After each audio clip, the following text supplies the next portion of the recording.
Was there a plan prior to the uprising in Libya to invade Libya?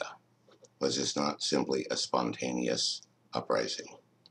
There is an operation which you can Google. You can't Google News it, it's not in the news, but there are articles and there's a public website called Southern Mistral, which is a British and French military exercise to depose a dictator in North Africa. Mistral is a word for storm that is North African.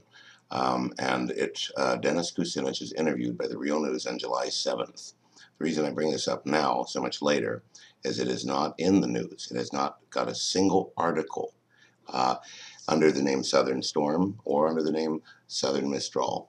And on YouTube, there is not a single video.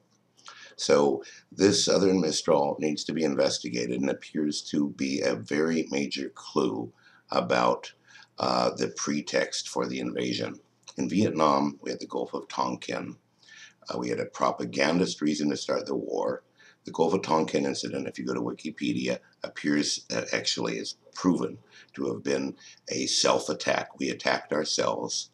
We torpedoed one of our own ships to start the Vietnam War. In Iraq, similar issue. Now, people say these are invasions for resources. How much money does an oil company make from taking Iraq's oil or taking Libya's oil? Well, the standard cut for an oil company is 10%. Libya has 44 billion barrels of oil. 10% of that, 4.4 billion barrels, plus the stuff that hasn't been found yet, and plus natural gas reserves. So it's probably close to $1 trillion at 10%. Now, if the country is unstable, the oil companies, supposedly being conservative, will ask for 20 or 30 or 40%. So the more unstable the country is, the more profitable it is for the oil companies. Interesting. So the third issue is CNN. If you go to CNN on Libya recently, you'll find a blog.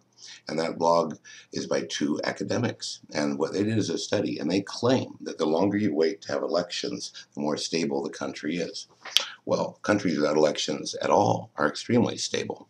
I find this extremely sinister because, in my view, what they're going to try to do is root out, terrorize, and destroy anyone who doesn't support this NATO invasion of Libya before the elections to prove, oh, see, they did support Gaddafi. And that's because they wait 5 years to do it.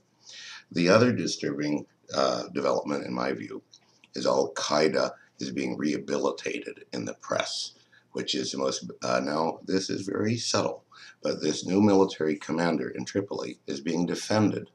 And there's articles showing him to have been hand in glove with Al-Qaeda, unlike his own statements.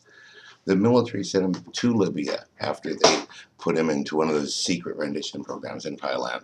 Pepe Escobar is the name to Google. He's the main guy pushing this story, but it's in all the newspapers. Also, you'll find in the newspapers that the Taliban is now considered a party to negotiate with in Afghanistan, whereas previously it was not. And a guy named Webster Tarpley, back in 2008, said that he believes that Obama is basically a tool of Brzezinski and Soros and is being used, their overall plan is to use Arabs to attack Russia and China and other people against our interests. Now, my concern is that the internet is going to be attacked at some point. And there's an agency called US Cybercom, and they have a permission to shut down enemy websites effectively. Enemy websites, if the wars are unjust, and all of our wars since certainly the Korean War could be argued to have been highly suspect, none of them declared, all of them with fake reasons to start with. Maybe not Grenada, but that was a pretty lousy war too, invading a little tiny island, depending on how you look at it. All of these wars had the same common denominator of the fake upfront reasons. So I think that should conclude it for tonight. Thank you.